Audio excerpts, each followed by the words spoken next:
Hello dear students and learner, my name is Shahnawaz Ahmed और आज हम लोग अपने थर्मोडायनेमिक्स के लेक्चर 3 को स्टडी करने जा रहे हैं। ठीक है, तो देखिए लेक्चर 2 में एक जगह पर आपको इंटेंसिव प्रॉपर्टीज मैंने बताई थी, तो बोर्ड पर मैंने इंडिपेंडेंट की जगह डिपेंडेंट लिख दिया है, तो you have to correct it. Actually मैं इंडिपेंडेंट ही बोल रहा हूँ, समझा भी वही रहा हूँ, बट बोर्ड पर मैंने लिख दिया था कि the properties which is depends on, वो गलती से लिख दिया है, वो इंडिपेंडेंट होगा। ठीक है, एक्सटेंसिव में मैंने डिपेंड्स ऑन ही लिखा है, बट इंटेंसिव में भी मैंने गलती से डिपेंड्स ऑन लिख दिया है, तो आप उसको करेक्ट कर लेंगे। ठीक है, चलिए आज हम लोग उसके आगे चलते हैं। और लास्ट लेक्चर तक हम लोगों ने जो देखा था प्रॉपर्टीज को देखा था, और प्रॉपर्टीज के बारे में पता चला था कि प्रॉपर्टीज कैसे फंक्शन है, पॉइंट फंक्शन है, स्टेट फंक्शन है, इसीलिए प्रॉपर्टीज आर एग्जैक्ट डिफरेंशियल्स। ये भी बताया था मैंने कि दो एक्सटेंसिव प्रॉपर्टी का रेशियो हमेशा कैसा होगा, इंटेंसिव प्रॉपर्टी होगा। प्रॉपर्टी कभी भी हिस्ट्री पर डिपेंड नहीं करेगा, पास्ट हिस्ट्री पर डिपेंड नहीं करेगा। फिर मैंने बताया था कि मोस्ट ऑफ द जितने भी आपको स्पेसिफिक प्रॉपर्टीज थर्मोडायनेमिक्स में मिलेंगे,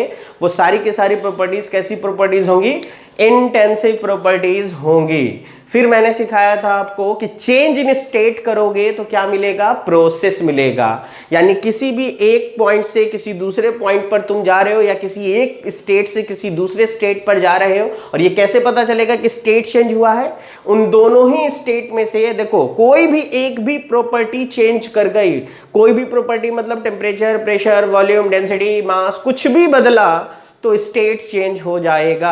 और अगर स्टेट चेंज हुआ है तो उसको हम लोग क्या कहेंगे कि प्रोसेस हुआ है। और आप ये कह सकते हो कि उस प्रोसेस के दौरान सिस्टम इनिशियल स्टेट से लेकर के फाइनल स्टेट के बीच में जिन इनफाइनाइट स्टेट से होकर के गुजरता है, उनको अगर मिलाया जाए तो क्या मिलेगा, तो आपको मिलेगा प्रोसेस पाथ। और प्रोसेस पाथ क्या होता है, तो फिर मैंने बताया था कितने तरीके का प्रोसेस पाथ हो सकता है।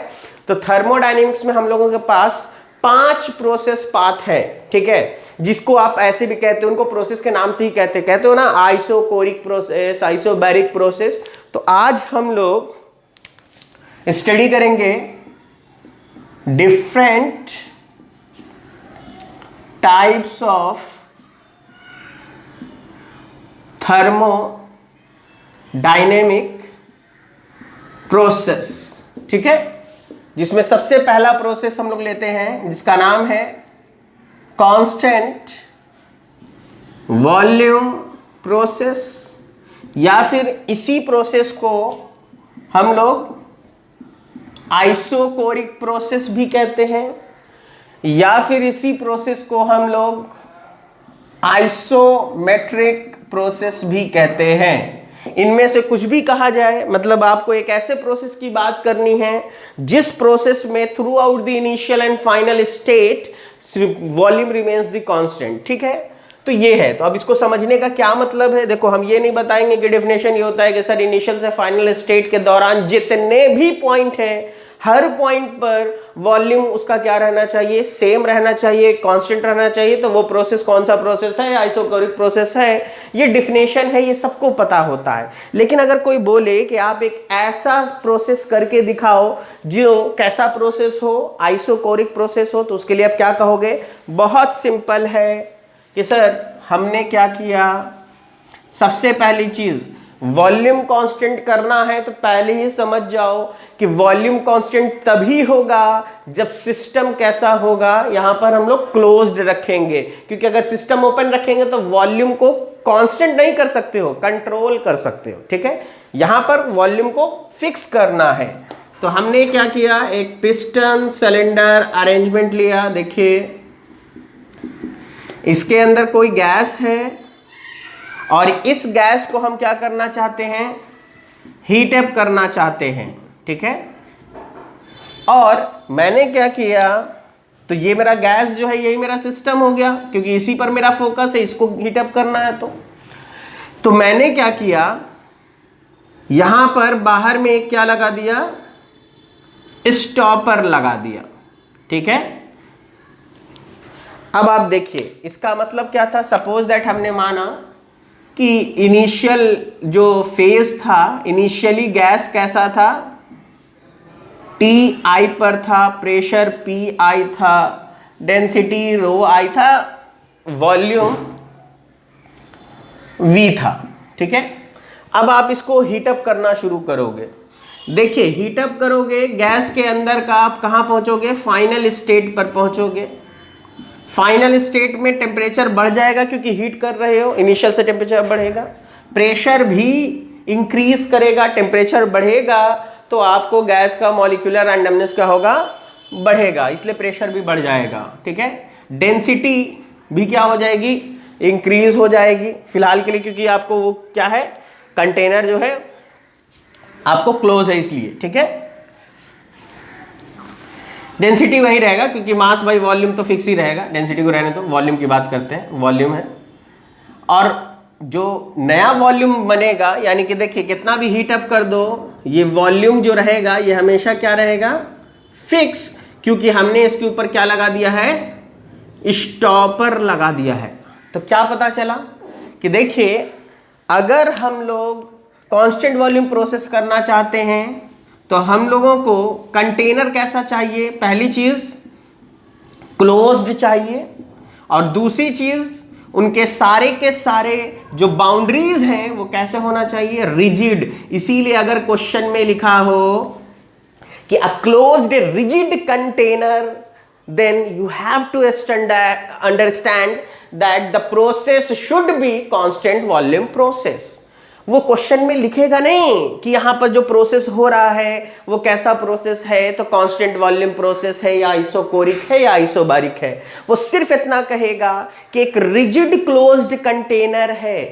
ठीक है, तो जब उसने कह दिया रिजिड क्लोज्ड कंटेनर, मतलब कुछ भी करोगे तो इस सिस्टम का बाउंड्री जो है वो एक्सपैंड नहीं करेगा, मतलब कि वॉल्यूम हमेशा क्या रहेगा, फिक्स। ठीक है, तो क्या पता चला, हम लोगों को पता चला कि ये एक ऐसा प्रोसेस है जिस प्रोसेस में through out the initial and final state जितने भी स्टेट आएंगे, हर स्टेट पर वॉल्यूम रिमेन्स कांस्टेंट। ठीक है, इसीलिए इस प्रोसेस को क्या कहा जाता है, constant volume process, isochoric process या आइसोमेट्रिक प्रोसेस। ठीक है, ये तो इसके फंडा की बात हो गई। अब इसी चीज को अगर हम लोग ग्राफिकली देखना चाहें तो हम लोग क्या करते हैं, यानी यहीं से धीरे धीरे सीखो, जो भी प्रोसेस पढ़ाएंगे उसका हम आपको पीवी डायग्राम पहले बनाना सिखाएंगे कि देखिए इसका पीवी डायग्राम ऐसा बनेगा। क्योंकि देखो प्रोसेस इसलिए पढ़ाया जा रहा है ताकि आपको साइकिल पढ़ाया जा सके। हम लोग जो भी आप लोग को काम करते हो, कोई भी इंजन उठा लो, आप कहोगे सर इंजन ऑटो होगा, डीजल होगा, डुअल होगा, लेकिन ये सारे के सारे इंजन हैं, रेफ्रिजरेटर है, ये सब किस पर वर्क करते हैं, ये सब आपको साइकिल पर काम करते हैं। और साइकिल किससे बनता है, तो सर प्रोसेस से बनता है। तो देखो जब तक तुम प्रोसेस को नहीं समझोगे साइकिल समझना इम्पॉसिबल है। और रटना नहीं है कि साइकिल ऐसे होता है, रट लिया, रटा नहीं जाता है। ठीक है, बनाना आना चाहिए, फंडामेंटल समझ में आना चाहिए। तो देखिए इसीलिए अब हम आपको क्या कर रहे हैं, पीवी डायग्राम बना के दिखा रहे हैं। देखो हमने क्या कहा, इस चीज को समझना, एक ऐसा प्रोसेस है, अब देखो यहां पर जिसमें हम एक ही ग्राफ में आपको, एक ही प्लॉट पे हम आपको दो चीज ड्रॉ करके दिखा रहे हैं। इस चीज को समझिएगा ध्यान से। ठीक है, पहला फिगर में हमने कहा कि ये मेरा इनिशियल स्टेट है, ये मेरा फाइनल स्टेट है। ठीक है, और आप इनिशियल से कहां जा रहे हो, फाइनल की तरफ जा रहे हो। ठीक है, और आप किस रास्ते से जा रहे हो, तो आपने कहा कि सर एक ऐसा रास्ता है जिसमें वॉल्यूम क्या दिख रहा है, तो सर वॉल्यूम कांस्टेंट दिख रहा है। ठीक है, क्योंकि इनिशियल स्टेट की भी वॉल्यूम Vi है एंड फाइनल स्टेट की भी वॉल्यूम V फाइनल है। लेकिन सर इनिशियल स्टेट पर प्रेशर Pi है एंड फाइनल स्टेट पर प्रेशर Pf है, और प्रेशर विल इंक्रीजिंग।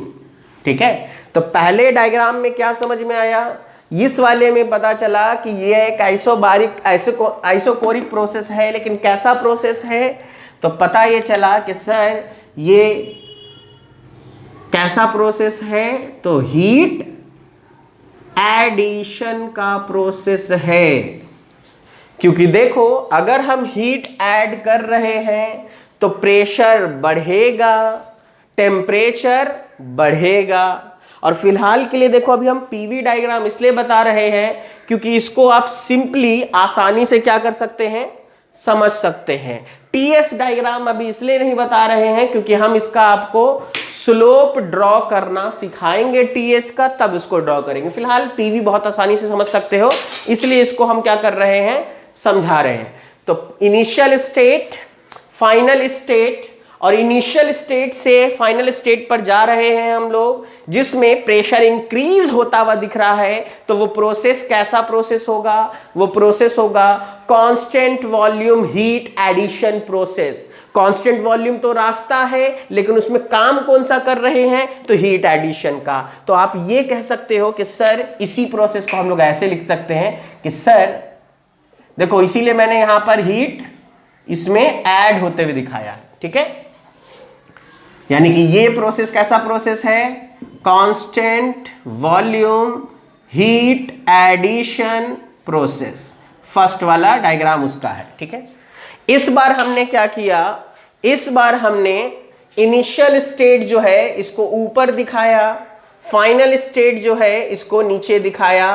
और अभी भी देखिए through out the initial and final state volume remains the constant. मैंने वॉल्यूम कांस्टेंट दिखाया है। इन दोनों के बीच में कोई भी पॉइंट उठा लो इनफाइनाइट पॉइंट में से, तो हर पॉइंट पर आपको क्या दिखेगा, आपको दिखेगा कि सर वॉल्यूम तो सेम है। लेकिन इस बार आप देख रहे हो कि सर P फाइनल कम है एंड P इनिशियल ज्यादा है, और हम लोग इनिशियल से किसकी तरफ जा रहे हैं, फाइनल की तरफ जा रहे हैं। मतलब क्या समझ में आया कि प्रेशर क्या हो रहा है, डिक्रीज। इस वाले में प्रेशर आपको फाइनल का ज्यादा मिलेगा, इनिशियल का कम मिलेगा, ठीक है। लेकिन यहां पर उल्टा है, प्रेशर डिक्रीज कर रहा है। और ये प्रोसेस कौन सा है, तो आप कहोगे कि सर ये जो प्रोसेस है ये बेसिकली कौन सा प्रोसेस है, ये प्रोसेस है sir constant volume heat rejection process. Constant volume heat rejection process, ठीक है। क्योंकि हम लोग इनिशियल से किसकी तरफ जा रहे हैं, फाइनल की तरफ। तो देखो आपको ये चीज समझना चाहिए कि कांस्टेंट वॉल्यूम प्रोसेस में क्या कर सकते हैं। तो कांस्टेंट वॉल्यूम प्रोसेस में हम लोग या तो हीट ऐड कर सकते हैं या फिर हीट रिजेक्ट कर सकते हैं। कभी भी हम लोग, जस्ट अ मिनट, देखिए तो हम लोगों को क्या समझ में आया कि आइसोकोरिक प्रोसेस में हीट एडिशन प्रोसेस हो सकता है, आइसोकोरिक प्रोसेस में ही हीट रिजेक्शन प्रोसेस भी हो सकता है। लेकिन क्या कोई ये कह सकता है कि sir constant volume expansion process कर दीजिए या कांस्टेंट वॉल्यूम कंप्रेशन प्रोसेस कर दीजिए? क्योंकि देखो थर्मोडायनेमिक्स में आप जब देखोगे तो एक्सपेंशन प्रोसेस हो रहा है, कंप्रेशन प्रोसेस हो रहा है, हीट एडिशन है, हीट रिजेक्शन है, ये सारी चीजें हम लोग देखते हैं। लेकिन यहां पर क्या समझ में आया कि अगर तुम्हारा आइसोकोरिक प्रोसेस है तो इस प्रोसेस में ना ही एक्सपेंशन प्रोसेस पॉसिबल होगा, ना ही कंप्रेशन प्रोसेस पॉसिबल होगा, क्योंकि इसका फंडामेंटल ही कहता है कि सर वॉल्यूम चेंज नहीं होना चाहिए। अगर वॉल्यूम चेंज नहीं होना चाहिए इसका मतलब कि आइसोकोरिक प्रोसेस में there is no meaning of expansion and there is no meaning of compression process. In isochoric process only you can do heat addition constant volume process और heat rejection constant volume process. तो आप यही कर सकते हो। तो इसीलिए आपको क्या समझ में आया कि आइसोकोरिक प्रोसेस क्या है, ये कैसे होता है, इसका फंडा क्या है। और अगर क्वेश्चन होगा तो उसमें क्या लिखेगा, उसमें लिखेगा क्लोज्ड रिजिड कंटेनर, ठीक है। तो आपको समझ जाना है कि प्रोसेस कौन सा है, आइसोकोरिक प्रोसेस है। फिलहाल के लिए आप ये याद रखेंगे, बाकी डेफिनेशन आप अपने से लिख सकते हैं कि isochoric process is defined as the process in which throughout the initial and final state, in all state volume remains constant, ठीक है। अब सेकंड प्रोसेस पे हम लोग आते हैं जिसका नाम है आइसोबारिक प्रोसेस।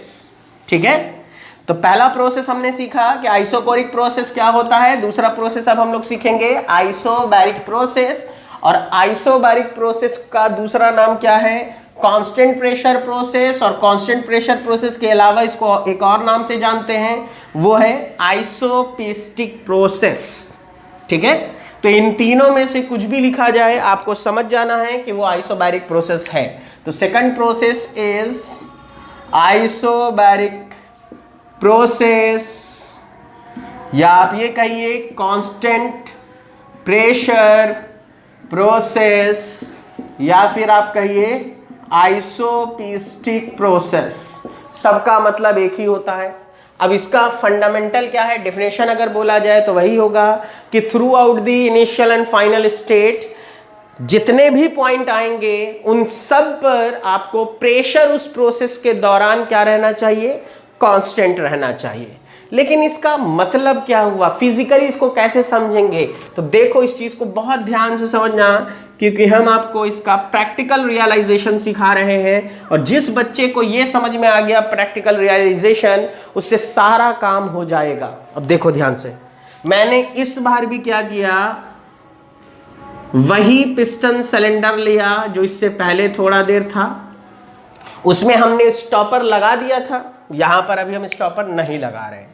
ठीक है, हमने एक गैस लिया, ध्यान से देखिएगा, उस गैस का ये पॉइंट जो है अभी इनिशियल स्टेट है। ठीक है, अभी सपोज दैट गैस जो भरा है हमने, ये गैस इस पिस्टन पर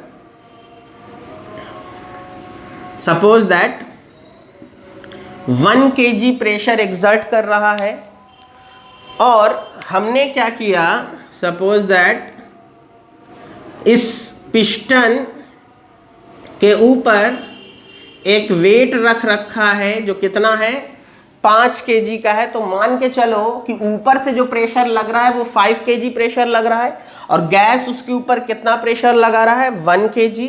और हमने इसके बॉटम साइड इस बार क्या लगा दिया, स्टॉपर लगा दिया बॉटम साइड। इससे पहले वाले में हमने ऊपर में स्टॉपर लगाया था, यहाँ बॉटम पे हमने क्या लगा दिया है, स्टॉपर। क्यों लगा दिया, क्योंकि देखो अगर ये 5 kg का प्रेशर ऊपर से एग्जर्ट हो रहा है और बॉटम से 1 kg का गैस प्रेशर लगा रहा है, गैस का प्रेशर कम है, इसका प्रेशर ज़्यादा है, तो पिस्टन नीचे मूव करना नहीं चाहिए, लेकिन हम नहीं चाहते थे कि नीचे मूव करे, इसीलिए हमने यहाँ पर स्टॉपर लगा दिया। ठीक है, अब क्या है, ये मेरा इनिशियल कंडीशन है। अब हमने क्या किया, इस चीज़ को ध्यान से देखिएगा, हमने क्या किया, इस गैस को क्या किया, हीट करना शुरू किया। ठीक है, जैसे ही गैस को हीट करेंगे क्या होगा, गैस का टेम्परेचर बढ़ना शुरू करेगा। जैसे हीट करोगे टेम्परेचर बढ़ना शुरू करेगा, गैस का प्रेशर बढ़ना शुरू करेगा। गैस को हीट कर रहे हैं, गैस के अंदर का प्रेशर बढ़ रहा है।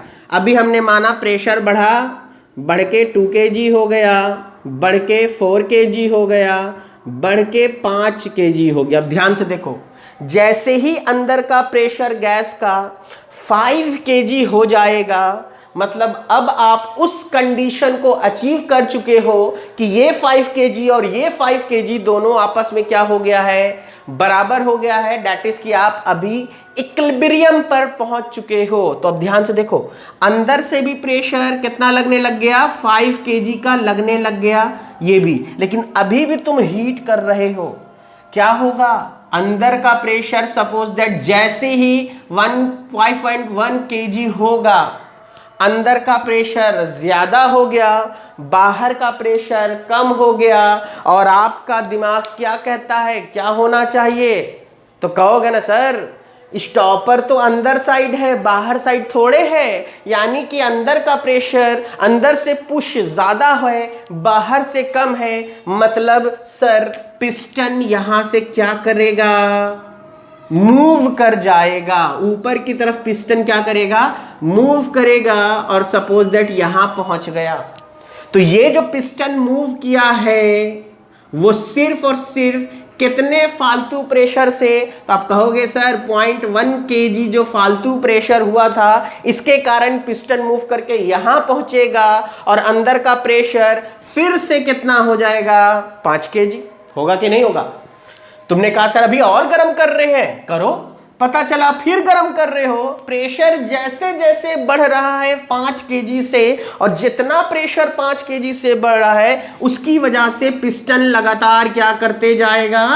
मूव करता चला जाएगा। और सपोज दैट पिस्टन फाइनली यहां पहुंच गया तब तक जब तक तुम गर्म कर रहे थे, अब तुम गर्म करना बंद कर दिए। तो ये हो गया तुम्हारा कौन सा state? This is the final state. तो अब ध्यान से देखो, अंदर का प्रेशर जैसे ही 5 kg से बढ़ता था पिस्टन मूव कर जाता था और अंदर का प्रेशर फिर कितना हो जाता था? 5 kg। मतलब क्या समझ में आया कि सर, और सिस्टम तुम्हारा क्या है? सिस्टम है गैस। मतलब इस इनिशियल पॉइंट से इस फाइनल पॉइंट तक पिस्टन लगातार मूव करेगा, लेकिन जो गैस इसके अंदर होगी उस गैस की प्रेशर हर पॉइंट पर कितनी मिलेगी? 5 kg। ठीक है, होगा कि नहीं होगा? तो क्या पता चला? देखो बहुत मेजर चीज समझ में आई। पहली चीज, कांस्टेंट वॉल्यूम प्रोसेस में there is no movement of the piston. अगर आपको कोई कहता है कि कांस्टेंट वॉल्यूम पर हम लोग काम कर रहे हैं, कांस्टेंट वॉल्यूम पर हीट ऐड कर रहे हैं, it means that there is no physical movement of the boundary. लेकिन अगर कोई कहे कि a system is heated during a constant pressure process, it means that, उसने कह दिया कि कांस्टेंट प्रोसेस है, इट मींस दैट कि उसका पिस्टन क्या करेगा या उसकी बाउंड्री क्या करेगी? मूव करेगी। ये डैम श्योर है। अब ध्यान से देखो, अब कोई कहे कि सर लेकिन अगर 1 kg से 5 kg तक देखें तो उस वक्त तो बाउंड्री नहीं मूव कर रहा था और उस वक्त प्रेशर बढ़ रहा था। तो बिल्कुल सही है। यहां पे क्या समझ में आया? दो चीज समझ में आए, सुनो। जब तक तुम इक्विलिब्रियम पे नहीं पहुंचोगे तब तक के लिए, यानी 1 kg से लेकर के 5 kg तक प्रेशर पहुंचने के दौरान आपका सिस्टम कैसा था? कांस्टेंट वॉल्यूम प्रोसेस पर काम कर रहा था।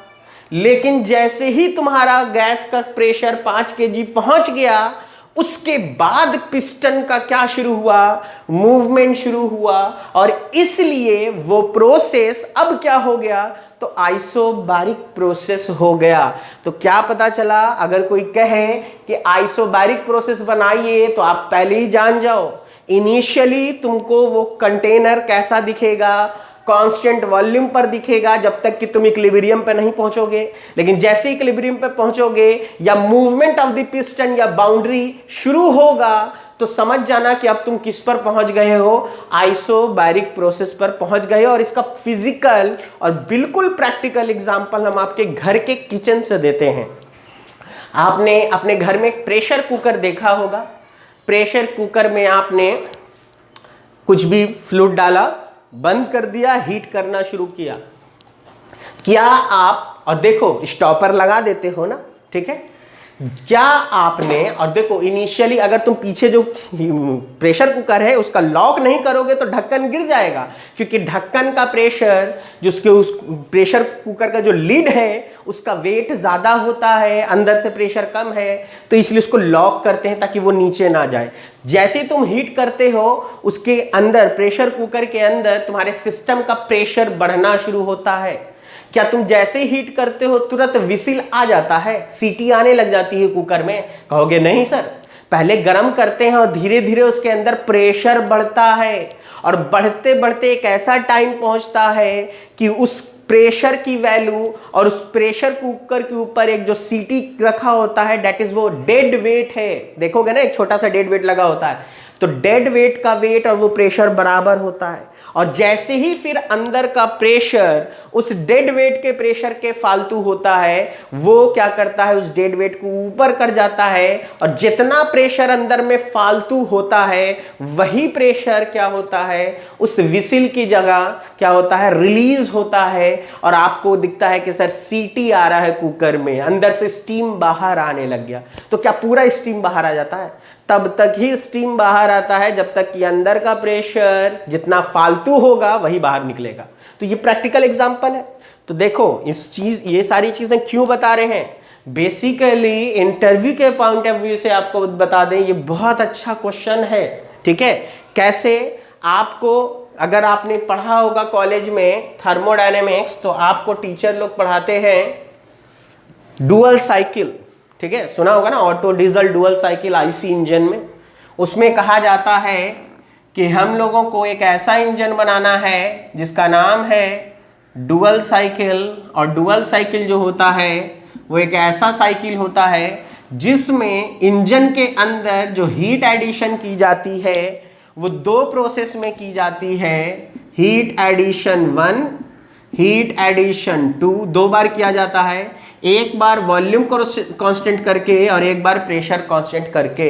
तो इंटरव्यू में इंटरव्यूअर जनरली क्या पूछता है कि अच्छा ये बताइए आपको किसने कहा कि heat addition at constant volume पहले करो और heat addition at constant pressure बाद में कहो? तो ये मत कह देना कि सर डुअल साइकिल ने बताया, उसने बताया और आपने मान लिया। क्या कोई और कॉम्बिनेशन नहीं हो सकता था? तो सुनो, तुम कहोगे कि सर अगर तुम, या फिर कहेगा अच्छा कांस्टेंट प्रेशर पे हीट ऐड पहले कर देते, वॉल्यूम पे बाद में कर देते, क्या चला जाता, पहले ही कांस्टेंट वॉल्यूम क्यों लिया? तो समझ जाओ यहां पे क्या समझ में आया। कांस्टेंट प्रेशर प्रोसेस जो है उसको बनाने के लिए पहले क्या बनाना पड़ेगा? Constant volume. क्या इसका अपोजिट कर सकते हो? नहीं कर सकते हो।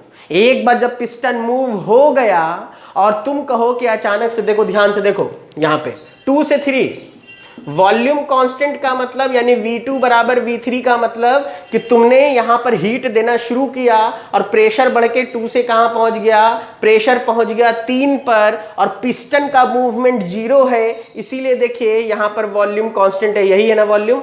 ठीक है, वॉल्यूम नहीं चेंज कर रहा है। या ये समझो, इसके नीचे एक सिलेंडर बना दो, यहां से एक लाइन ड्रॉ करो, ये वॉल्यूम कांस्टेंट है, यही 2 बराबर 3 है, हीट दे रहे हैं लेकिन पिस्टन यहीं पर रुका हुआ है। ठीक है, लेकिन जब 3 पर पहुंच गए तो अब इक्विलिब्रियम स्टेट में पहुंच चुके होंगे, यानी अंदर का प्रेशर और बाहर का प्रेशर क्या हो गया होगा? बराबर। अब तुम हीट दोगे तो पिस्टन मूव करके कहां पहुंचेगा?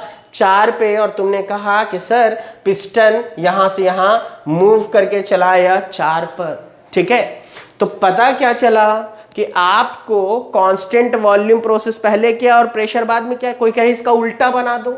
उल्टा बनाने का मतलब क्या हो गया? इसको उल्टा बनाने का मतलब देखो, इसी के नीचे दिखा देते हैं। तुम कहो कि सर ऐसे कर दीजिए, 2, 3 डैश और 4 पे चल जाइए। ठीक है, 2, 3, 4, 5 पे नहीं जाना, 2, 3 डैश 4 पर जाना।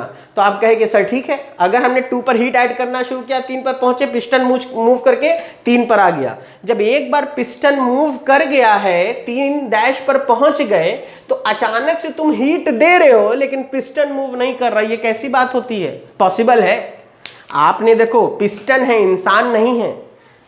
ये अगर इक्विलिब्रियम में नहीं है, हीट देते रहोगे, रुका रहेगा। जैसी इधर का प्रेशर अब बराबर हो गया, अब भी हीट दोगे तो ये क्या कर जाएगा? मूव कर जाएगा। लेकिन ये कहता है कि तुमने हीट दिया, ये मूव कर रहा है, और अचानक से हीट दे रहे और ये रुक गया। ऐसा कैसे पॉसिबल है?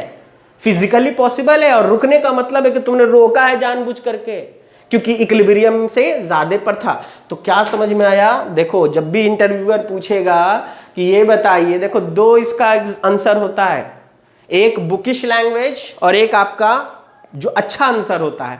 बुकिश लैंग्वेज कोई भी कहेगा सर अगर हम 1, 2, 3, 4, 5 से जाते, यानी पहले कांस्टेंट वॉल्यूम पर रहते फिर बाद में कांस्टेंट प्रेशर पर होते, तो मेरा area under the PV diagram ज्यादा होता, और area under the PV diagram क्या देता है? तो वर्क डन देता है। ये अभी हम लोग पढ़ेंगे।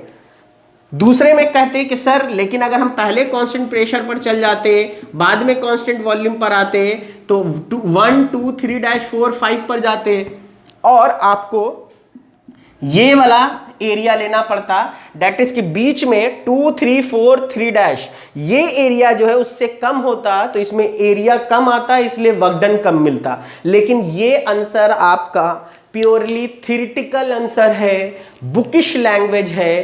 प्रैक्टिकल आंसर ये होगा कि प्रैक्टिकली ये कॉम्बिनेशन पॉसिबल ही नहीं है कि पहले हम कांस्टेंट प्रेशर बनाए और बाद में कांस्टेंट वॉल्यूम हो। ये पॉसिबल है कि शुरू में कांस्टेंट वॉल्यूम था, बाद में कांस्टेंट प्रेशर हुआ, दिस इज पॉसिबल। लेकिन कोई ये कह दे कि पहले कांस्टेंट प्रेशर है बाद में कांस्टेंट वॉल्यूम बना दो, इसका मतलब ये है कि तुमने स्टॉपर लगा दिया है। और अगर तुम यहां पर स्टॉपर लगा देते हो तो यहां स्टॉपर है और 4 से 5 तक कौन सा प्रोसेस है? एक्सपेंशन। भाई जब स्टॉपर लगा दिए तो एक्सपेंशन कैसे होगा? ठीक है, अब मतलब कि तुम स्टॉपर लगा रहे हो, स्टॉपर हटा रहे हो, इंजन चला रहे हो कि दिन भर वही करते रहोगे? तो पता क्या चला कि ये कॉम्बिनेशन प्रैक्टिकली इम्पॉसिबल है, फिजिकली पॉसिबल नहीं है। दैट्स व्हाई डुअल साहब ने कहा कि देखो बाबू, पहले कांस्टेंट वॉल्यूम पर ही हीट ऐड करना, बाद में कांस्टेंट प्रेशर पे करना, वरना ये प्रैक्टिकली पॉसिबल नहीं होगा। समझ में आया? चलो, तो आपको यहां से क्या पता चला? प्रैक्टिकल रियलाइजेशन समझ में आ गया। तो देखो, हमेशा याद रखना, आपको गेट का क्वेश्चन देगा और वो लिखेगा कि in a piston cylinder arrangement और कंडीशन दे देगा और लास्ट में एक चीज लिखेगा, हीट ऐड कर रहे हैं लेकिन अभी तक पिस्टन का मूवमेंट नहीं हुआ है। मतलब क्या है? अगर पिस्टन का मूवमेंट नहीं हुआ है तो आप कौन सा प्रोसेस मान के चलोगे? Isochoric process. लेकिन अगर वो लिख देगा कि piston moves from this point two this point, इसका मतलब वो प्रोसेस कौन सा हो गया? Constant pressure process. ठीक है, और आप देखिए इस इनिशियल से इस फाइनल पॉइंट के दौरान जितने भी पॉइंट आएंगे, हर पॉइंट पर गैस का प्रेशर देखोगे तो कितना मिला होगा? 5 kg। और इसीलिए आपको बोला था ना, ये एक ऐसा प्रोसेस है जिस प्रोसेस में इनिशियल से फाइनल पॉइंट के दौरान बीच में जितने भी इनफाइनाइट पॉइंट आएंगे, हर पॉइंट पर प्रेशर कांस्टेंट मिलेगा। और आप देखो, इनिशियल पॉइंट का वॉल्यूम VI है एंड फाइनल पॉइंट का वॉल्यूम V फाइनल है। और आपको साफ दिख रहा है कि सर V फाइनल ज्यादा है एंड V इनिशियल क्या है? कम है। तो अगर अब हम इसका PV डायग्राम बनाना चाहें तो आप ऐसे बना सकते हैं, PV। अब देखो ध्यान से, हमने यहां पर फिर से 2 डायग्राम बनाया, एक बचा ये वाला। ठीक है, यहां इनिशियल पॉइंट है, यहां पर फाइनल पॉइंट है। एक ही में मैंने 2 डायग्राम बनाने के लिए आपको बताया क्योंकि टाइम बचेगा मेरा। ठीक है, पहला प्रोसेस दिखाया हमने कि हम इनिशियल से कहां जा रहे हैं? फाइनल की तरफ। दूसरा दिखा रहे हैं कि इनिशियल से फाइनल। और ये मत सोचना कि सब जुड़ा हुआ, ये एक अलग प्रोसेस, ये एक अलग प्रोसेस, दोनों को एक ही ग्राफ में दिखा दे रहे हैं। ठीक है, अब देखिए, अगर आप इनिशियल से फाइनल की तरफ जा रहे हैं तो इस वाले में भी देखो, P इनिशियल करो, P फाइनल करो, या इन सब के बीच में कोई भी पॉइंट ले लो, हर पॉइंट पर प्रेशर कांस्टेंट मिलेगा। यानी कि एक चीज तो समझ में आ गया कि ये एक ऐसा प्रोसेस है जिसमें प्रेशर कांस्टेंट है। ठीक है, लेकिन इनिशियल पर वॉल्यूम ये है। इस वाले के लिए अगर कहेंगे तो आप कह सकते हैं कि सर ये V इनिशियल है, ये V फाइनल है, और वॉल्यूम इनिशियल से किसकी तरफ जा रहा है? फाइनल की तरफ जा रहा है। और आप देखो, इनिशियल का वॉल्यूम का मतलब शुरू में इतना वॉल्यूम है, बाद में वॉल्यूम इतना सारा बढ़ गया। इसका मतलब क्या है कि आप अगर ऐसे कर रहे हो तो आपका कंटेनर में जो पिस्टन है वो पिस्टन क्या कर रहा है? एक्सपेंशन कर रहा है। और एक्सपेंशन तभी पॉसिबल है जब आप क्या करोगे? कांस्टेंट प्रेशर हीट एडिशन करोगे। ठीक है, तो क्या समझ में आया? आइसोबैरिक प्रोसेस में एक्सपेंशन अगर आपको करना है तो आपको हीट क्या करना पड़ेगा? ऐड करना पड़ेगा। यानी constant pressure heat addition process में वॉल्यूम हमेशा इंक्रीज होगी। ठीक है, प्रेशर कांस्टेंट रहेगा, और चूंकि हीट ऐड कर रहे हैं इसलिए टेम्परेचर क्या होगा? बढ़ेगा।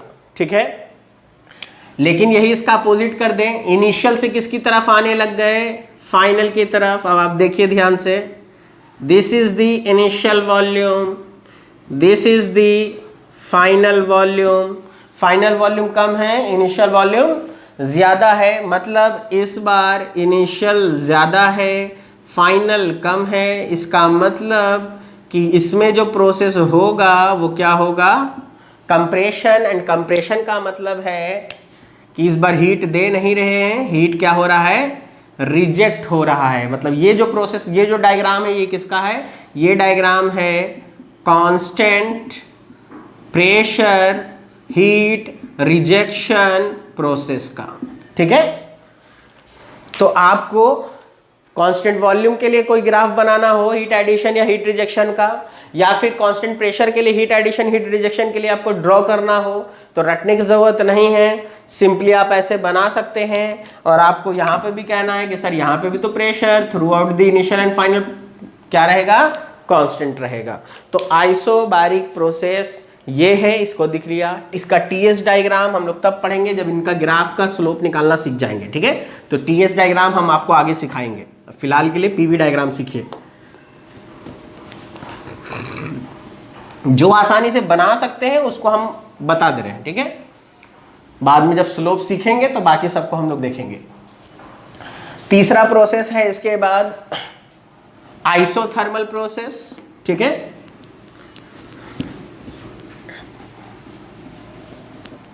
अब आइसोथर्मल प्रोसेस क्या है, देखिए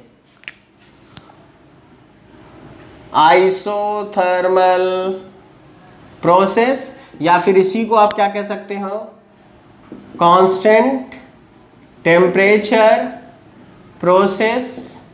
मतलब ये एक ऐसा प्रोसेस होगा जिस प्रोसेस में through out the initial and final state temperature remains the same. ठीक है, तो इसको हम लोग क्या कहते हैं, आइसोथर्मल प्रोसेस। क्लियर है, अब ध्यान से सुनिए। ठीक है, अब बात यह है कि सर आइसोथर्मल प्रोसेस को क्या हम लोग प्रैक्टिकली बना सकते हैं, और अगर बनाना चाहते भी हैं तो कैसे बनेगा। तो देखो बहुत सिंपल सी चीज़ है, अगर हम बहुत स्लो प्रोसेस करें तो इस प्रोसेस को बना सकते हैं। मतलब क्या है, देखिए अगर हमने एक पिस्टन सिलेंडर अरेंजमेंट लिया, सपोज दैट, ठीक है, हमने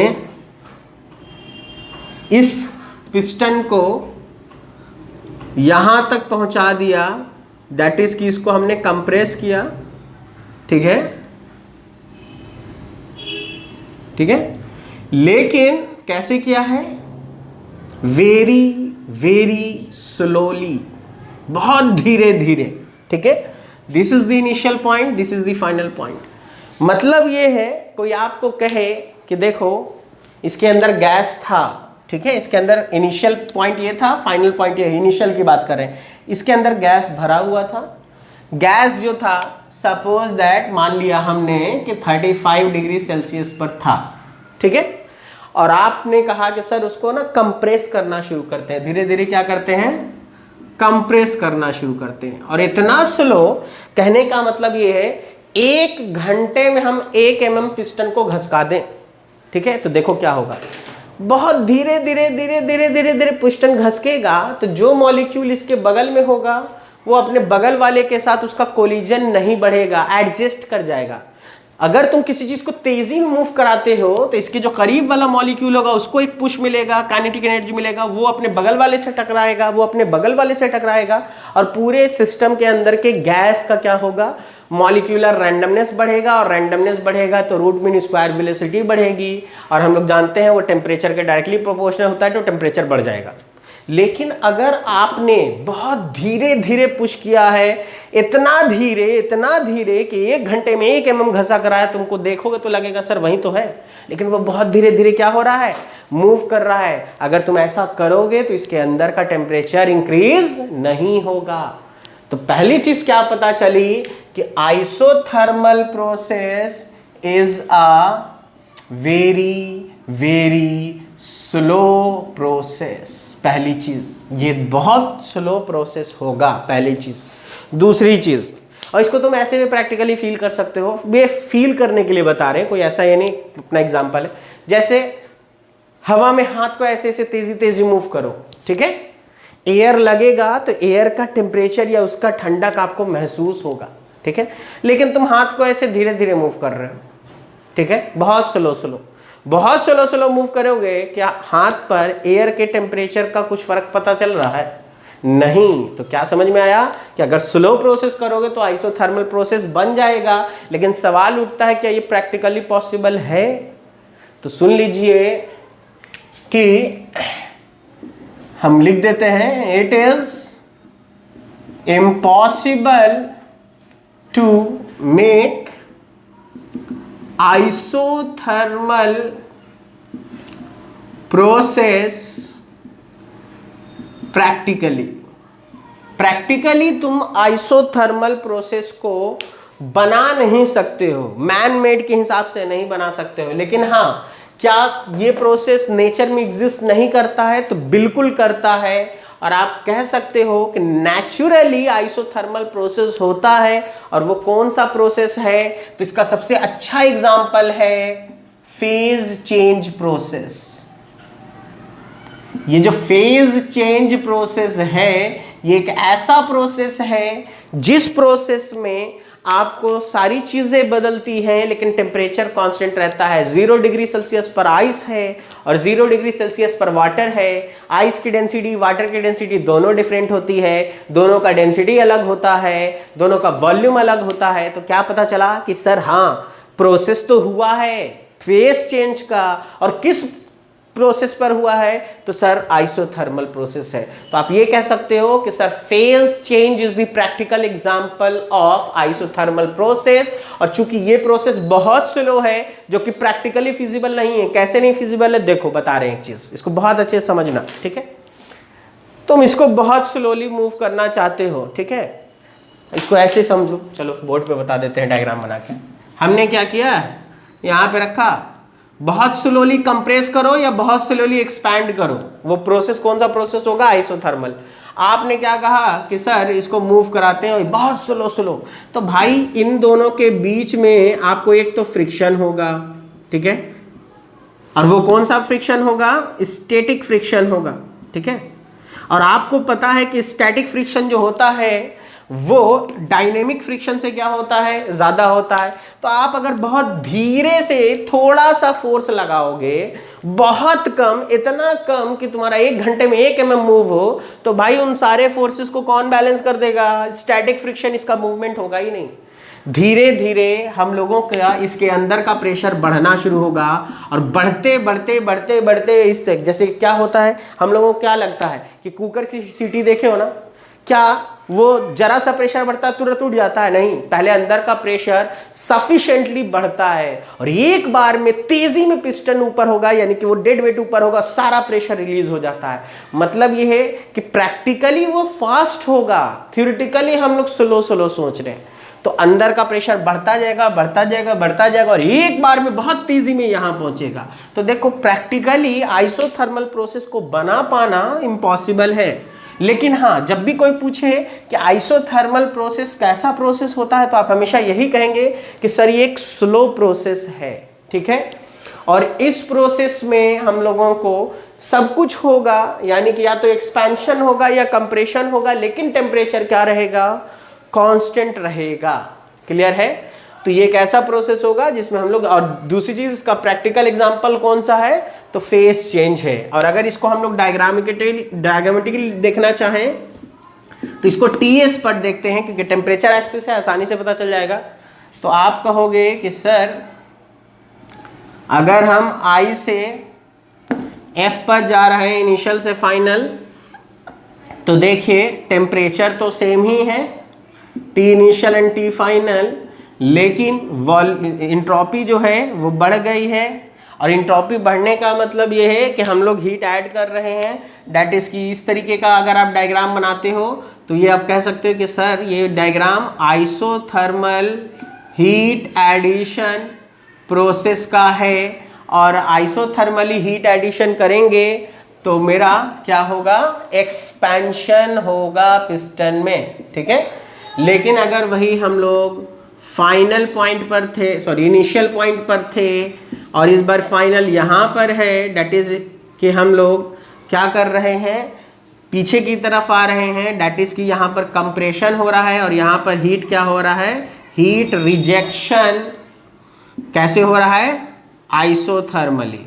ठीक है, तो आप कह सकते हो कि ये प्रोसेस कौन सा प्रोसेस है? आइसोथर्मल हीट रिजेक्शन प्रोसेस है। ठीक है, और ये प्रोसेस होने का मतलब कि इसमें क्या होगा? कंप्रेशन होगा। ठीक है, लेकिन ये जो मूवमेंट ऑफ द पिस्टन होगा वो कैसा होगा? तो वो होगा वेरी वेरी स्लो। ठीक है, तो हमेशा याद रखिएगा कि वेरी वेरी स्लो मूवमेंट करके अगर लिख रहा है क्वेश्चन में तो उसको आप समझ जाना कि वो प्रोसेस कौन सा प्रोसेस है? आइसोथर्मल प्रोसेस है। क्लियर है? ठीक है, अब देखिए नेक्स्ट प्रोसेस पे हम लोग आ जाते हैं जिसका नाम है adiabatic process and polytropic process. तो पहले एडियाबेटिक को देख लेते हैं, फिर पॉलीट्रोपिक को देखेंगे। ठीक है, देखो प्रोसेस पर हम टाइम इसलिए दे रहे हैं ताकि आगे आपको एकदम क्लियर हो। क्वेश्चन पढ़ के कभी भी गेट के पेपर में, जो अच्छे एग्जाम्स होते हैं उनके पेपर में ये कभी मेंशन नहीं करेगा ठीक से कि प्रोसेस कौन सा है।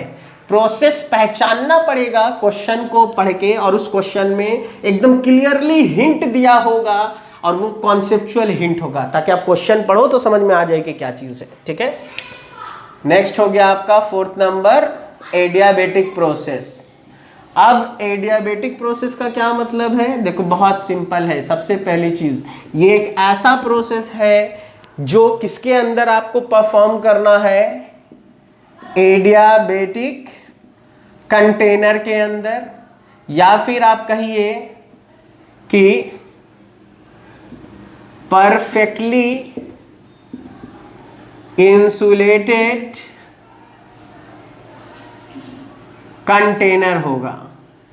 ठीक है, अगर ऐसा लिख रहा है तो आप समझ जाना कि वो कंटेनर कैसा है? एडियाबेटिक है। एडियाबेटिक प्रोसेस हो रहा है मतलब आपने एक पिस्टन सिलेंडर बनाया बिल्कुल उसी तरीके से। ठीक है, लेकिन इस बार क्या किया, इस चीज को ध्यान से समझिएगा। ठीक है, पिस्टन इनिशियली यहां पर था और आपने क्या किया? इस कंटेनर को बाहर से क्या कर रहे हो? इंसुलेशन दे रहे हो। This is the perfect insulation. ठीक है, एडियाबेटिक कंटेनर कौन होगा? जो एडियाबेटिक वॉल से बनेगा। और एडियाबेटिक वॉल किसको कहते हैं? एडियाबेटिक वॉल इसको कहते हैं जिस वॉल से ना तो हीट जा सके ना मास ट्रांसफर हो सके। ठीक है, ये कैसा वॉल होगा जिसके अंदर से बाहर की तरफ ना मास ट्रांसफर होता है ना हीट ट्रांसफर होता है, या बाहर से अंदर की तरफ ना मास ट्रांसफर होता है ना हीट ट्रांसफर होता है। तो वैसा वॉल क्या कहलाता है? Adiabatic wall. और उन वॉल से या उन बाउंड्रीज से जो कंटेनर बनाओगे वो एडियाबेटिक कंटेनर होगा।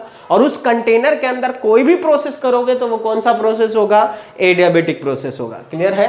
ठीक है, अब देखिए ये है ऐसे। तो परफेक्टली इंसुलेशन दे दिया, डेट इज की इसके अंदर से बाहर कोई हीट इंटरेक्शन नहीं हो सकता है, या बाहर से अंदर की तरफ भी कोई हीट इंटरेक्शन पॉसिबल नहीं है। यानी पहली चीज क्या पता चली? जब भी एडियाबेटिक कंटेनर की बात हो सबसे पहले आप समझ जाना कि there is no heat interaction. देखो डेल क्यू लिखा है, Q0 नहीं लिखा है, क्योंकि इसके अंदर जो भी गैस होगा वही मेरा सिस्टम है। और वो गैस सपोज दैट 50 डिग्री पर है, तो गैस के पास कुछ तो हीट है ना 50 डिग्री के कारण।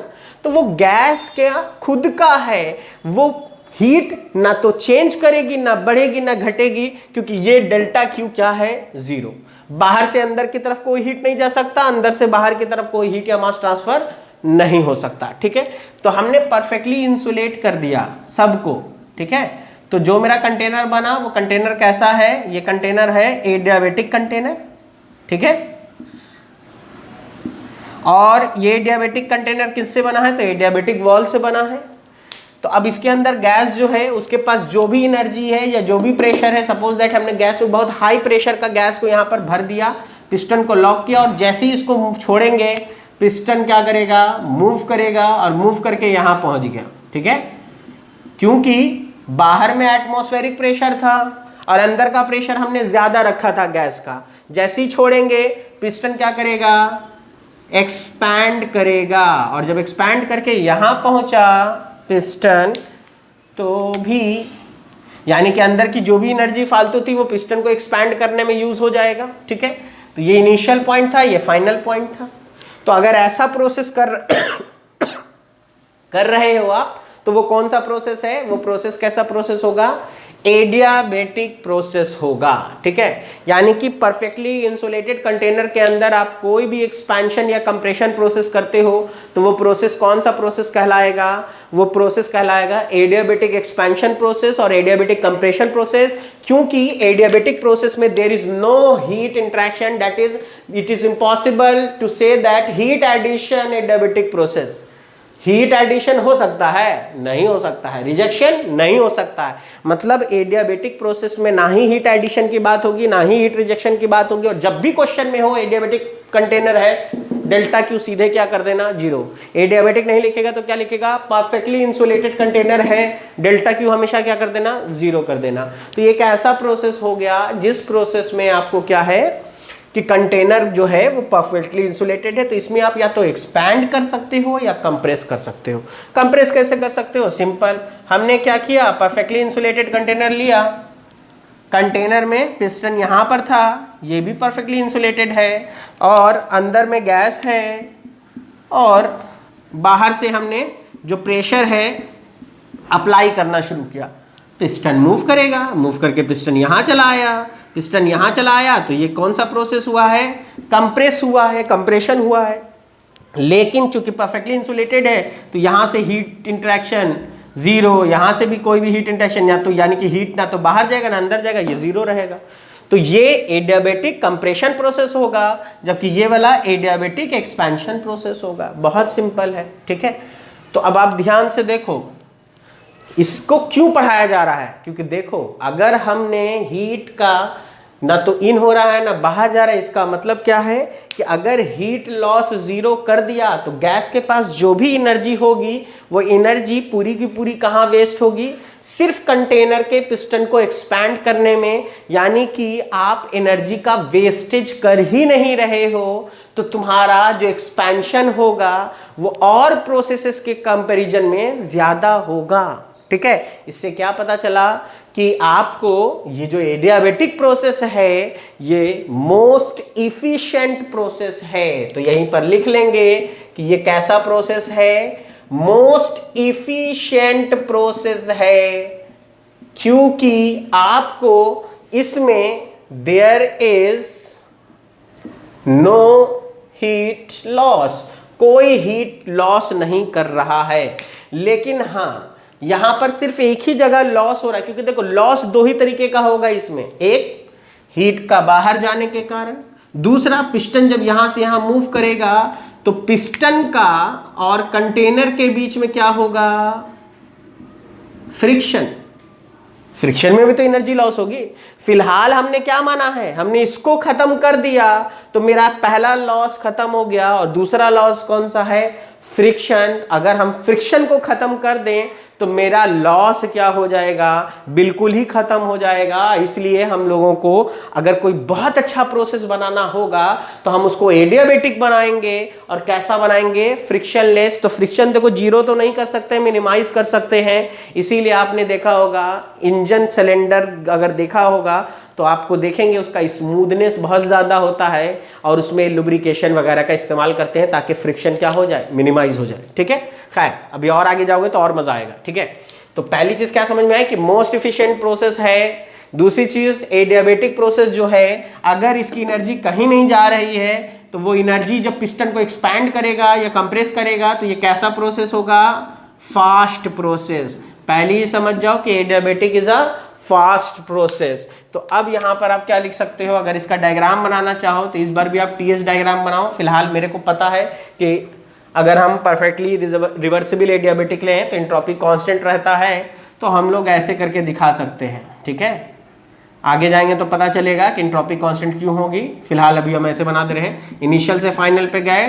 ठीक है, एस आई एस फाइनल अगर सेम दिख रहा है तो हम कह सकते हैं कि ये रिवर्सिबल एडियाबेटिक प्रोसेस है। ठीक है, तो चलो रहने दो इसको, क्योंकि हम लोग जब आगे भी पता नहीं है तुमको एंट्रोपी कांस्टेंट रहेगी कैसे होगी क्या होगी, तो ये हम लोग आगे बता देंगे आपको। ठीक है, खैर तो फिलहाल क्या समझ में आया कि एडियाबेटिक प्रोसेस अगर बनाना है तो हमको पहली बात तो क्लोज इंसुलेटेड कंटेनर लेना पड़ेगा, और उसमें हम लोग ऐसा काम करेंगे तो ये मेरा क्या होगा, एडियाबेटिक एक्सपेंशन प्रोसेस होगा या एडियाबेटिक कंप्रेशन प्रोसेस होगा। लेकिन क्या ये बताइए ये प्रोसेस प्रैक्टिकली पॉसिबल है? तो आप कह सकते हैं कि this process is impossible to achieve practically. तो क्या पता चला, क्योंकि हम लोग 100% परफेक्टली इंसुलेशन नहीं दे सकते हैं, इसीलिए प्रैक्टिकली पॉसिबल नहीं है। तो प्रैक्टिकली पॉसिबल कौन है? तो वो है पॉलीट्रॉपिक। इसका प्रैक्टिकल एग्जांपल देखो, हम आपको बता रहे हैं। आपने कभी ढाबे पर खाना खाया होगा तो आपने देखा होगा कि तंदूर लगाया होता है और वो तंदूर के बाहर क्या करता है, क्ले या मिट्टी लगा देता है। क्यों लगा देता है? इसलिए लगा देता है ताकि उसके अंदर की हीट बाहर लॉस ना हो, क्योंकि वो देखो हमेशा याद रखो, एफिशिएंसी इंप्रूव करने का मतलब ये नहीं होता है कि वर्क डन बढ़ा दो, उसका मतलब होता है लॉसेस को कम कर दो। ठीक है, ये सब गलत डिफिनेशन है कि सर वर्क डन बढ़ाएंगे तो एफिशिएंसी बढ़ेगा। अरे भाई, केवल वर्क डन देख करके एफिशिएंसी नहीं समझ सकते हो। अगर वर्क डन बढ़ा रहे हो तो उसके लिए रॉ मटेरियल भी क्या हो रहा है, बढ़ रहा है, और वेस्टेज बढ़ रहा है, तो इसका मतलब है कि तुम्हारी एफिशिएंसी क्या हो गई है, घट गई है। इसीलिए हमेशा याद रखो, इंडस्ट्री में जब भी एफिशिएंसी इंक्रीज करने की बात होती है तो हमेशा लॉस मेथड का इस्तेमाल किया जाता है। दैट इज, हम लोग किस पर फोकस करते हैं, लॉस कितना कम कर सकते हो। अगर एक मशीन 1 मिनट में आपको 60 प्रोडक्ट बना रहा था, उसी मशीन को हमने लिया और 1 मिनट में अभी भी 60 प्रोडक्ट बना रहा है, लेकिन पहली बार में वो 10 केजी का वेस्टेज देता था और अब 9.8 केजी का वेस्टेज है, तो सेकंड टाइम मेरी मशीन की एफिशिएंसी क्या हो चुकी है, बढ़ चुकी है, क्योंकि मैंने लॉस कम कर लिया। यानी total amount of raw material कम लगेगा तो ओवरऑल मेरी एफिशिएंसी बढ़ जाएगी। ठीक है, तो अब देखो पॉलीट्रॉपिक प्रोसेस जो होता है वो यही होता है। लेकिन जब ढाबे पे आप देखोगे तो आप उसके तंदूर को छू के देखना, गर्म होता है, मतलब वो लॉस कर रहा है। ठीक है, तो आप बनाना चाहते ये थे, लेकिन बन कौन जाएगा, पॉलीट्रॉपिक। तो polytropic is a practical process. हम तो चाहते थे कि हीट लॉस 0 हो जाए, लेकिन नहीं हो पाया, तो बना क्या, तो पॉलीट्रॉपिक बना। ठीक है, पहली चीज। दूसरी चीज क्या समझ में आई कि पॉलीट्रॉपिक प्रोसेस में डेल्टा क्यू कभी भी 0 के बराबर नहीं होगा, कुछ ना कुछ मिनिमम हीट लॉस तो होगा। यहां तो कहता था कि भाई इतना अच्छा बना दिया कि 0 हो गया, लेकिन प्रैक्टिकली कभी 0 नहीं होगा, कुछ ना कुछ लॉस तो होगा। ठीक है, तो वो कौन सा हो गया, पॉलीट्रॉपिक। सारी चीजें वही हैं, बिल्कुल सेम है, हम वही चीज कर रहे हैं, लेकिन रियलिटी को लेते हुए कर रहे हैं। तो आप हमेशा जब भी कहा जाए कि पॉलीट्रॉपिक प्रोसेस कैसा प्रोसेस है, तो वो प्रैक्टिकल प्रोसेस है। ठीक है, एडियाबेटिक जो है वो प्रैक्टिकल प्रोसेस नहीं है, इसको तुम बना नहीं सकते हो। तो अब तुम लोग कहोगे सर जब बना ही नहीं सकते पढ़ काहे रहे हैं, पढ़ने की जरूरत क्या है सर, क्यों पढ़े हम लोग। तो सुनो, आपको बता दें, आपको बेसिकली हम प्रैक्टिकल और इम्पॉसिबल दोनों को क्यों बता रहे हैं। इसीलिए आप कह सकते हो कि सर एडियाबेटिक प्रोसेस जो है ना वो कहीं ना कहीं एक तरीके का कैसा प्रोसेस है, आइडियल है, बिल्कुल बहुत अच्छा है कि एकदम क्यू 0 कर दिया। तो देखो यहीं से समझ जाओ पहली चीज, जब भी आप पढ़ते हो थर्मो में आपको देखिएगा सबसे पहले आपको सिखाया जाता है आइडियल साइकिल, फिर प्रैक्टिकल की बात होती है। तो आइडियल क्यों सिखाया गया, क्योंकि देखो आइडियल का मतलब होता है कि उससे अच्छा कुछ नहीं हो सकता है, यानी उस चीज की, उस आइडियल की जो इफिशिएंसी होगी वो मैक्सिमम इफिशिएंसी होगी। ठीक है, और ये सुन लो, थर्मोडायनेमिक्स में आइडियल का मतलब 100% इफिशिएंसी नहीं होगा, क्योंकि देखो गैस है, इसको ऐसे समझो, यहां देखो गैस है। ठीक है, लॉस कहां कहां हो सकता है, पहला लॉस वॉल से हीट का लॉस, दूसरा लॉस फ्रिक्शन लॉस, तीसरा लॉस चूंकि गैस है तो गैस का आपस में क्या होगा, कोलिजन। ठीक है, तो तीसरा लॉस है inter molecular gas collision loss. तो देखो तुम्हारे हाथ में क्या है, क्योंकि तुम क्या चाहते हो, तुम चाहते हो कि देखो this is the ideology, this is the perfect example, this is the भगवान राम। ये अगर राम है तो आप राम तो नहीं बन सकते हैं। आप कोशिश करते हैं कि हम नियर टू इनके हो, इनके जैसे होने की कोशिश करते हैं ताकि हमारी जो लॉसेस हैं वो कम से कम हो। तो this is the ideal condition. और हम लोग जो भी बनाएंगे यानी कि this is the maximum limit, इससे ऊपर नहीं जा सकते हो। तो ये आइडियल है, ये प्रैक्टिकल है, और दोनों के बीच में गैप दिख रहा है।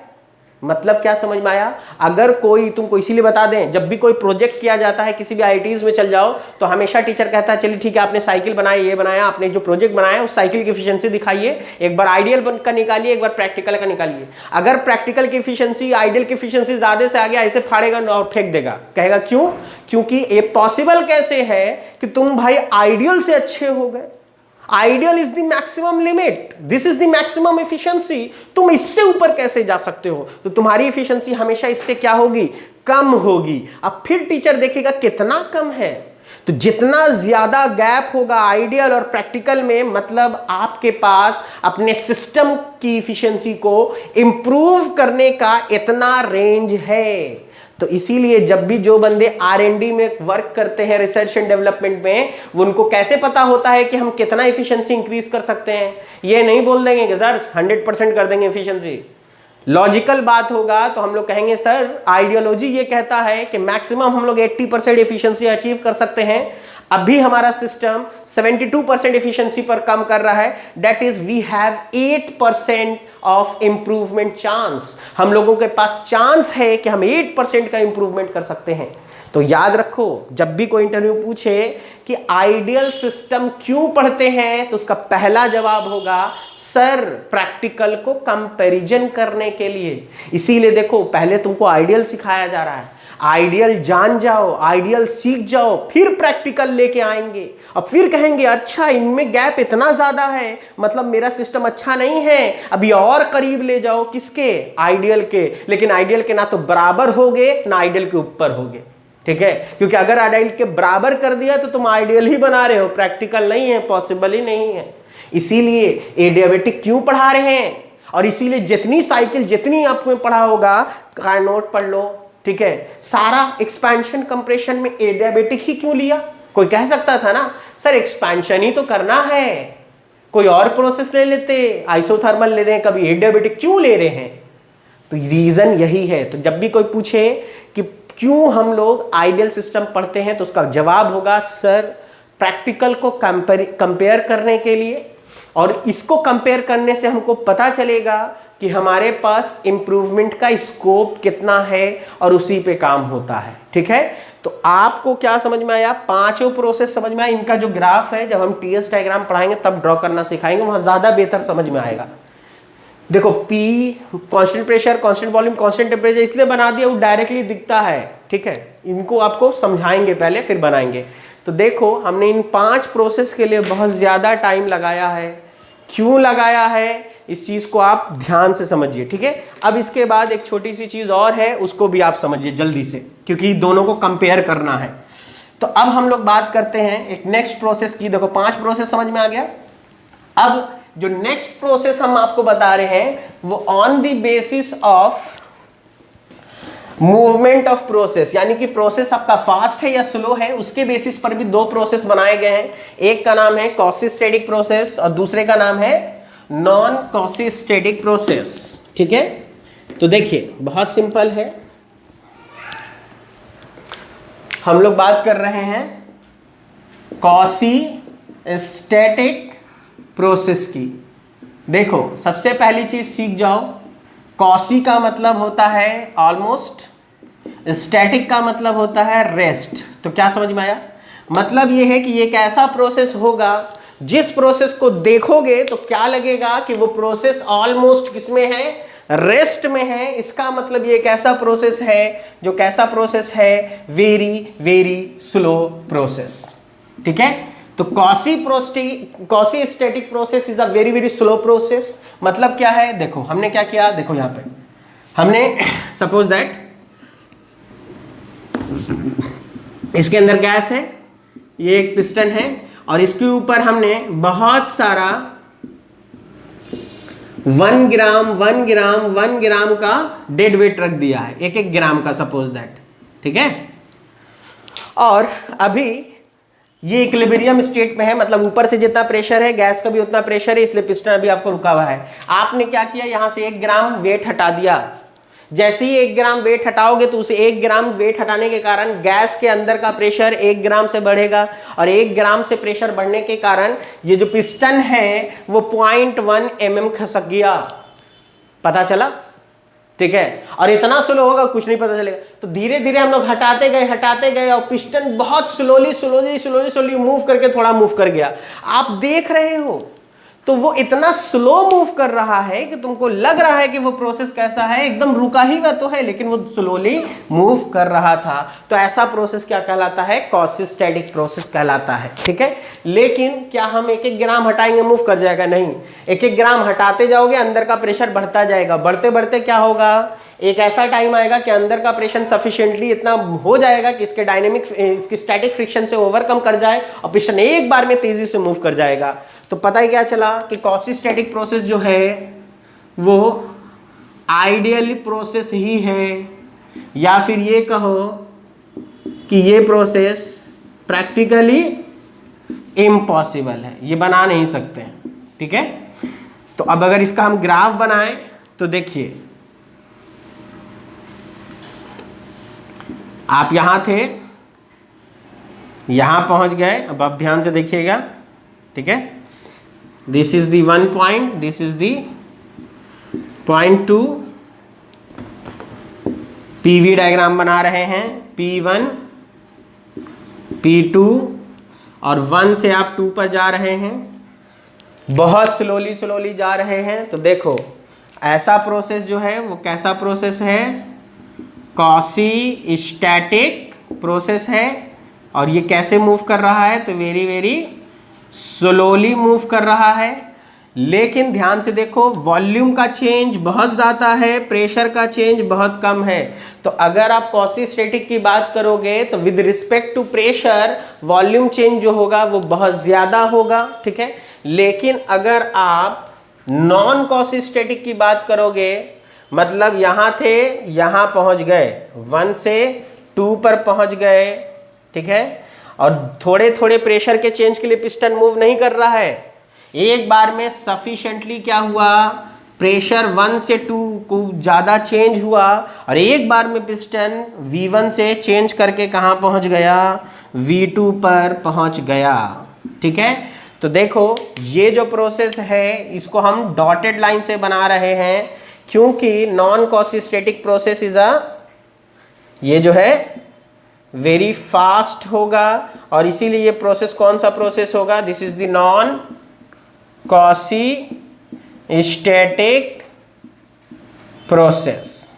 ठीक है, ये कैसा प्रोसेस होगा, तो नॉन क्वासीस्टैटिक होगा। और देखिए ध्यान से, नॉन क्वासीस्टैटिक प्रेशर में चेंज इन प्रेशर काफ़ी ज़्यादा होगा चेंज इन वॉल्यूम के रिस्पेक्ट में, लेकिन क्वासीस्टैटिक प्रोसेस में वॉल्यूम का चेंज काफ़ी ज़्यादा दिखता है विद रिस्पेक्ट टू प्रेशर के चेंज के, क्योंकि इसमें कहता ये है कि थोड़ा थोड़ा प्रेशर चेंज हो रहा, पिस्टन मूव करता जा रहा स्लोली, जबकि प्रैक्टिकली ऐसा नहीं होता है। एक बार सफिशिएंटली डिफरेंस क्रिएट होगा और एक बार में पिस्टन क्या कर जाएगा, मूव कर जाएगा। तो ऐसा प्रोसेस कौन सा है, क्वासीस्टैटिक प्रोसेस है। और जो फास्ट प्रोसेस होगा, जो प्रैक्टिकली पॉसिबल होगा, वो कौन सा प्रोसेस होगा, नॉन क्वासीस्टैटिक प्रोसेस होगा।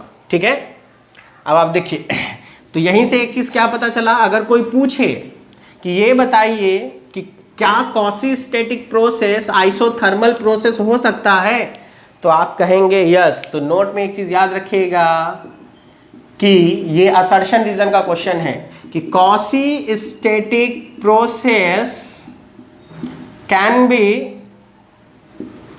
N isothermal process, but all isothermal process cannot be always quasistatic. मतलब ये है कि क्वासीस्टैटिक प्रोसेस आइसोथर्मल प्रोसेस हो सकता है, लेकिन सारा ही आइसोथर्मल प्रोसेस क्वासीस्टैटिक होगा ये जरूरी नहीं है। ठीक है, तो ये आपको एक अच्छा क्वेश्चन है जो असर्शन रीजन में अक्सर पूछा जाता है, तो इसको आप याद रखेंगे हमेशा के लिए। ठीक है, अब आ जाइए इसी के बाद, ये तो हम लोगों ने स्पीड के बेसिस पर देखा, quasi-static process, non quasi-static process. अब इसके बाद आ जाइए डायरेक्शन के बेसिस पर, तो दो प्रोसेस है, एक है आपका रिवर्सिबल प्रोसेस और दूसरा है आपका इररिवर्सिबल प्रोसेस। तो आप क्या कहेंगे, a process is said to be reversible process when it reverse in direction it follows the same path as that of the forward path. और इंपॉर्टेंट पॉइंट क्या है, तो ये वर्ड सबसे इंपॉर्टेंट है, without leaving any effect on the system and surrounding. तो एक ऐसा प्रोसेस जो फॉरवर्ड पाथ में रिवर्सिबल प्रोसेस, और जो प्रोसेस रिवर्सिबल नहीं होगा वो कैसा प्रोसेस होगा, इररिवर्सिबल। तो रिवर्सिबल प्रोसेस ये कहता है कि एक ऐसा प्रोसेस बनाइए जिस प्रोसेस में फॉरवर्ड पाथ और बैकवर्ड पाथ क्या होना चाहिए, सेम होना चाहिए, without leaving any effect on the system and its surrounding. ये सबसे इंपॉर्टेंट बात है। तो आपने एक ऐसा प्रोसेस बनाया, देखिए सपोज दैट, इसके एग्जांपल के तौर पे हम आपको सिखाते हैं। मान लो सपोज दैट हमने एक इस तरीके से कंटेनर लिया और यहाँ एक बॉल है और इस बॉल को छोड़ दिया। ठीक है, अगर ये बॉल, फिजिक्स तो यही कहता है कि यहां तक अचीव करेगा, ठीक है, ये ऐसे मूव करते हुए जाएगा, फिर ऐसे मूव करते हुए आएगा, और ये कहता है कि एक ऐसा प्रोसेस है जिसमें हमेशा फॉरवर्ड बैकवर्ड पार्ट क्या होना चाहिए, सेम। अगर हम इसको एक ऐसे कंटेनर में करें जिसमें सब कुछ लग रहा है, फ्रिक्शन भी है, एयर रेसिस्टेंस भी है, तो क्या ये सेम ऊंचाई या हाइट अचीव करेगा, या ये बार बार इसी को फॉलो करेगा? तो आप कहोगे नहीं सर, कुछ देर बाद रुक जाएगा। लेकिन रिवर्सिबल कहता है कि जिस रास्ते से जाए और जिस रास्ते से आए, दोनों ही रास्ता बिल्कुल सेम हो और ना ही सिस्टम पर कोई असर पड़े, ना सराउंडिंग पर कोई असर पड़े। इसका मतलब क्या है? इसका मतलब यह है कि सिस्टम जो एनर्जी लेकर जाए वही एनर्जी लेकर के चली आए, तो वो हमेशा उसी रास्ते को क्या करता रहेगा, फॉलो करेगा। ना सिस्टम पर कोई असर पड़ेगा, ना सराउंडिंग पर कोई असर पड़ेगा। तो ये कब हो सकता है? ये तब हो सकता है जब इनके बीच में सब फ्रिक्शन विक्शन क्या कर दिया जाए, जीरो। ठीक है, तो अगर हम इनको वैक्यूम में परफॉर्म करेंगे तो ये इनफाइनाइट तक इसी तरीके से इसी पाथ को क्या करेगा, फॉलो करेगा ना। इसीलिए क्या समझ में आया? मतलब ये है कि एक ऐसा प्रोसेस है जिस प्रोसेस में forward path and backward path दोनों ही पाथ क्या होगा, सेम होगा, और without leaving any effect on the system and its surrounding. तो वैसा प्रोसेस क्या होगा, रिवर्सिबल प्रोसेस होगा। इसीलिए आप कह सकते हो कि sir reversible process is a कैसा प्रोसेस, फ्रिक्शनलेस प्रोसेस। ये कैसा प्रोसेस है जो फ्रिक्शनलेस है? इसका मतलब कि आपको अगर पीवी डायग्राम देखते तो आप 1 से 2 पर गए और जिस रास्ते से गए हो उसी रास्ते से लौटे भी हो, तो ये प्रोसेस कैसा प्रोसेस है, रिवर्सिबल प्रोसेस है। मतलब इनिशियली जहां पर थे, फाइनली जहां पर पहुंचे, वहां से लौटे तो भी उसी को अचीव कर लिया। That is there is no loss. और वो नो लॉस कब हो सकता है? जब हमारा कोई भी फ्रिक्शन ना हो। तो फ्रिक्शनलेस प्रोसेस अगर होगा तो वो प्रोसेस हमेशा कैसा प्रोसेस कहलाएगा, रिवर्सिबल प्रोसेस। दूसरा पॉइंट यहीं पर याद रखिए, अभी थोड़ी देर पहले बताया मैंने क्वासिस्टेटिक, तो नोट में याद रखिएगा। यहीं से हम कह सकते हैं कि फ्रिक्शनलेस अगर बना दें क्वासिस्टेटिक को, तो आपको वो कैसा प्रोसेस हो जाएगा, वो रिवर्सिबल प्रोसेस। तो frictionless quasi-static process is a reversible process. ठीक है, नेक्स्ट क्या समझ में आया कि अगर हम लोग रिवर्सिबल कर रहे हैं, मतलब फ्रिक्शन को खत्म कर रहे हैं, इसका मतलब it is the most efficient process. ठीक है, इस प्रोसेस में जो इफिशिएंसी होगी वो ज़्यादा मिलेगी क्योंकि आपने फ्रिक्शन लॉस को ख़त्म कर दिया है। इसीलिए जितना भी आइडियल साइकिल पढ़ाया जाता है, जैसे कार्नोट, उसमें क्या बोलता है टीचर, 2 रिवर्सिबल एडियाबेटिक प्रोसेस होगा, एक reversible adiabatic expansion and reversible adiabatic compression. Adiabatic केवल क्यों नहीं लिया, रिवर्सिबल क्यों लिया, क्योंकि देखो एडियाबेटिक लिया तो हीट लॉस क्या कर दिया हमने, 0, और रिवर्सिबल लिया तो पिस्टन सिलेंडर के बीच का फ्रिक्शन क्या कर दिया, वो भी 0 मान लिया। तो इससे अच्छा कोई सिस्टम बन सकता है जिसमें हीट लॉस भी 0, फ्रिक्शन भी 0 है, तो वही सिस्टम आपका आइडियल होगा। इसीलिए जितने आइडियल साइकिल पढ़ोगे सब में हमेशा प्रोसेस कैसा लिया जाएगा, रिवर्सिबल एडियाबेटिक, ठीक है। और नॉन इरिवर्सिबल प्रोसेस कौन होगा, वो प्रोसेस जो रिवर्सिबल नहीं होता है, वो कैसा प्रोसेस होता है, इरिवर्सिबल। तो रिवर्सिबल में एक चीज और लिखेंगे, it is practically impossible process या प्रैक्टिकली इम्पॉसिबल टू मेक, यानी कि रिवर्सिबल प्रोसेस प्रैक्टिकली हम लोग बना नहीं सकते हैं क्योंकि फ्रिक्शन कम कर सकते हो, 0 नहीं कर सकते हो। इसीलिए हम लोग सरफेस फिनिश अच्छा करते हैं। पहले के इंजन में आज के इंजन में एफिशिएंसी का फर्क क्यों है, पहले इंजन के लिए हम लोगों के पास इतने अच्छे ऑटोमेटिक आपको क्या सीएनसी डीएनसी नहीं थे, तो उनके सरफेस फिनिश उतने अच्छे नहीं होते थे, तो फ्रिक्शन लॉस ज़्यादा होता है। और वैसे भी देखो ना, तुमने एक बाइक खरीदा, कार खरीदा, वो पहले ही आपको एक लॉग बुक देता है कि सर इतना बार आप जब इसको रन कर लें इतना किलोमीटर, तो एक बार आकर के इंजन की सर्विसिंग कराइएगा। और जैसे ही इंजन की सर्विसिंग करा के ले जाते हो, देखते हो गाड़ी की माइलेज बढ़ गई। माइलेज कैसे बढ़ गई, क्योंकि तुम्हारा जो भी वहाँ पर कार्बन, जो भी फ्रिक्शन, वो सारी चीज़ें जो इंक्रीज कर जाती हैं, उसको वो फिर से क्या करता है, खोलेगा, क्लीन करेगा, साफ करेगा, तो अपने आप फ्रिक्शन उसका मिनिमाइज हो जाएगा और एफिशिएंसी अपने आप बढ़ जाएगी। पहले ये 1 किलोमीटर पेट्रोल में जितना जा रहा था, उससे 4-5 किलोमीटर ज़्यादा जाएगा। तो आपको बताया ना, लॉस कम करोगे एफिशिएंसी बढ़ जाएगी, ठीक है। तो ये सब तो हो गया रिवर्सिबल प्रोसेस। पहली चीज़ क्या समझ आया कि ये फ्रिक्शनलेस प्रोसेस है, जिस रास्ते से जाना है उसी रास्ते से लौटना है। और इंपॉर्टेंट बात क्या है कि सिस्टम एंड सराउंडिंग पर इसका कोई असर नहीं पड़ना चाहिए। वो तभी होगा जब सिस्टम एंड सराउंडिंग का आपस में कोई इंटरेक्शन ही नहीं होगा, यानी फ्रिक्शन ही नहीं होगा उन दोनों के बीच में, ठीक है। और इरिवर्सिबल प्रोसेस कौन होता है, या फिर इसमें एक पॉइंट और लिखो कि friction is the main reason, ये नोट में याद रखिएगा, friction is the main reason to make any process to be irreversible.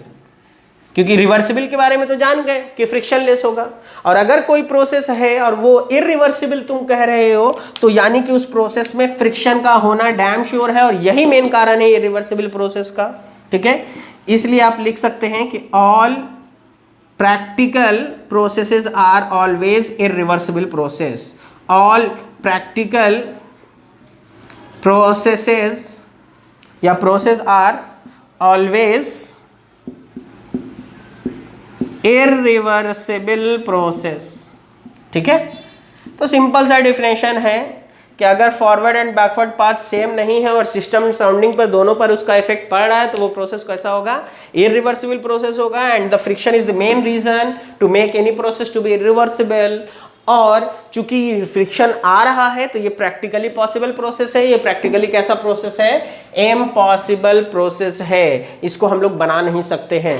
तो आज देखिए आपने क्या सीखा, आज मैंने आपको सारे प्रोसेस बता दिए, रिवर्सिबल क्या होता है। और इस पॉइंट को हमेशा याद रखना, कभी अगर पूछे कि फ्रिक्शनलेस कॉसिस्टेटिक प्रोसेस कैसा प्रोसेस होता है, तो आप कहोगे हमेशा सर रिवर्सिबल होता है। सिंपल सा फंडा है, क्योंकि किसी भी प्रोसेस को इरिवर्सिबल होने के लिए क्या चाहिए, फ्रिक्शन, और तुमने फ्रिक्शन हटा दिया है, ठीक है। तो आज हमने पांचों प्रोसेस देखा, कॉसिस्टेटिक देखा, नॉन कॉसिस्टेटिक देखा, रिवर्सिबल देखा, इरिवर्सिबल देखा। अब हम लोग नेक्स्ट क्लास जब पढ़ेंगे तो उसमें हम लोग सीखेंगे साइकिल क्या होता है और साइकिल को पढ़ने की जरूरत क्या होती है। तो तब तक के लिए हम लोग, आप इंजॉय कीजिए लेक्चर, फिर हम लोग नेक्स्ट लेक्चर में उसको आगे देखेंगे। Till then like, share and subscribe. Till then good bye.